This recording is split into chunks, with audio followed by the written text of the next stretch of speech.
மாதிரி தோற்று எங்கள் செடியெலாம் இந்த ரேஞ்சில் கலந்து பாருங்க. இந்த மாதிரி ஒரு மழை பெய்யுட்டு இது வரைக்கும் பார்த்ததே இல்லை. அப்படியே வாசல் பாருங்க. படி ஏற வேண்டியதுதான். கொஞ்சம் செகண்ட் தான் படி ஏறிட்டு போகுது. எல்லா ரேஞ்சிலும் இருக்குது.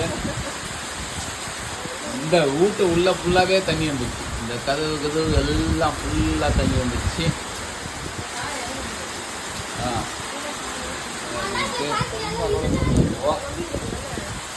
அதை வந்துட்டு இருக்கோம். என்னடா மழையா?